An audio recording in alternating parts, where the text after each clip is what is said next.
Del dólar nuevamente que está subiendo, lentamente sube el dólar oficial, el otro se ha disparado más en los últimos días y quien sabe mucho de estos temas, no necesita mucha presentación, es Gabriel Wittmann, economista. Gabriel, mucho gusto, Gonzalo Schmidt aquí de Canal 6, gracias por atendernos. Hola Gonzalo, ¿cómo estás? Todo bien por suerte. Bueno, algo preocupados porque uno dice, bueno, el dólar la verdad que es algo que no está al alcance de todos por ahí, pero nos guste o no, indefectiblemente esto influye en la economía de todos. ¿Qué es lo que está pasando en los últimos días, en las últimas semanas? ¿Hay un cierto descontrol del tipo de cambio o esto ya estaba previsto de alguna forma?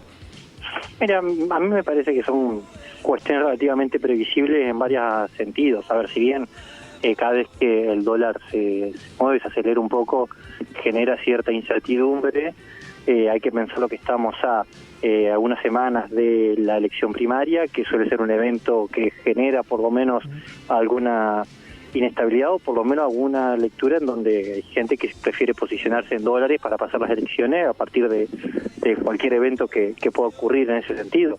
Recordemos, en agosto de 2019, post elecciones, hubo un salto del tipo de cambio muy importante y esos eventos suelen, cubrirse con el dólar suele ser una de las estrategias alrededor de este sentido. Asimismo, también hay que pensar que estamos en una situación en donde se agrava fuertemente el frente externo a partir de, por un lado, la sequía, el deterioro de las reservas del Banco Central y todas esas variables que generan también incertidumbre, que en la medida en que no se haya podido resolver a través de algún crédito o fortalecer las reservas del Banco Central, también exponen otra por lo menos otra capa de incertidumbre sobre lo que es la cotización del tipo de cambio, lo que se suma también venía con cierta estabilidad. Recordemos que durante varios meses el tipo de cambio se mantuvo por debajo de los 500 pesos, por lo menos el tipo de cambio paralelos, que luego de 3 o 4 meses inflacionarios eso también genera cierta presión, ¿no? Es decir, el tipo de cambio real, medido en los términos de un tipo de cambio paralelo, se había trazado por lo menos estos últimos meses, entonces esto también implica volver a cotizaciones anteriores.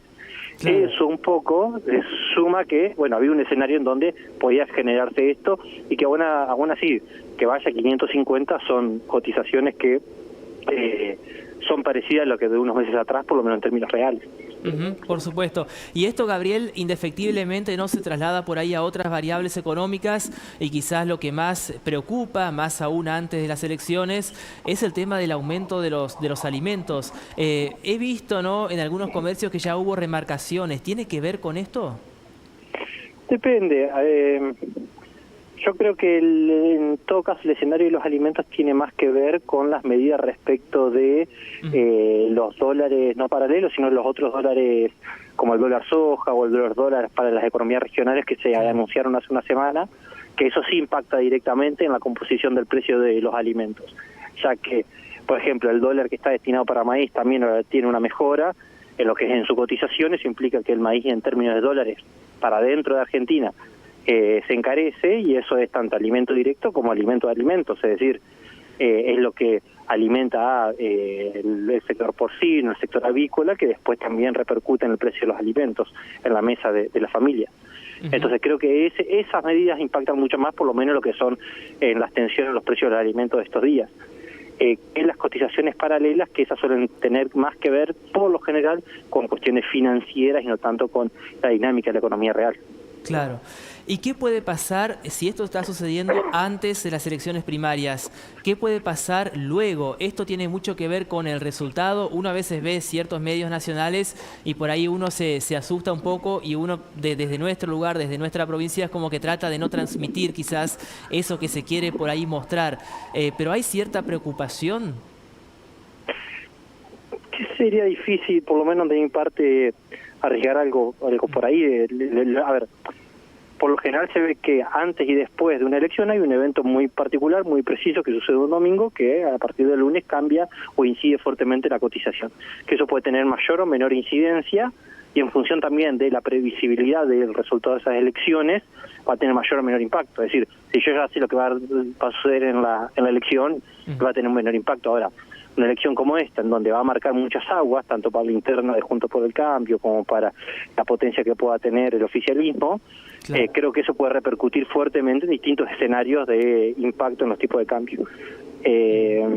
Aún así, no, a ver, también hay que pensar que poselecciones de ahora de agosto ya se va a consolidar también el anuncio del acuerdo con el fondo y por lo menos buenas noticias en el frente externo, que son la incertidumbre sobre si se puede o no, se podía o no podía pagar al fondo, si venían estos 7.000 millones de dólares que anunció más ahora recientemente, que creo que eso por lo menos pone una capa de, bueno, hay estabilidad y hay con qué hacer frente a la dinámica de los próximos meses hasta poselección.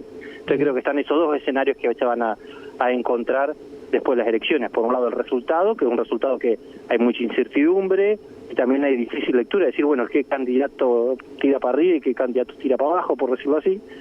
Y también, por otro lado, ya una mayor certeza sobre un acuerdo con el fondo y fortalecer ese frente externo más real y más inmediato. Claro, tenemos una particularidad en este caso de que el ministro de Economía justamente es uno de los precandidatos. Por ahí para el ciudadana común que tiene algunos pesos y no sabe qué hacer, quizás no son muchos, ¿no?, a quienes les sobre pesos. ¿Qué sugerís, no? Por ahí es difícil también en este contexto comprar algo, ponerlo en plazo fijo, comprar dólares independientemente al precio en que lo consigan. ¿Qué debería hacer? ¿Qué hay que hacer? Eso muy difícil responder, y sobre todo cuando se trata del ingreso y el patrimonio de las personas, claro. No hay mucha responsabilidad ahí. Pero, a ver, depende de lo que eso siempre depende del objetivo que uno tenga y lo que se llama la aversión a riesgo, que tan dispuesto uno está a tomar riesgos, ¿no? Es decir, frente a el tipo de evento que a veces se llama binarios, por decirlo así, que es como de una moneda, salvo un lado o del otro, no porque esta elección sea así, pero más o menos así se lo interpreta, suelen tener así como cambios muy bruscos de cotizaciones, que ahí ya hay los que se posicionan de un lado ganan mucho y los que se posicionan de otro lado pierden mucho. Eso es buscar un incremento, una rentabilidad muy rápida, me parece que son exposiciones. Pero igualmente, a ver, si uno se quisiera cubrir, claramente hay que cubrirse respecto del tipo de cambio comprando dólares o eventos indexados activos indexados al tipo de cambio.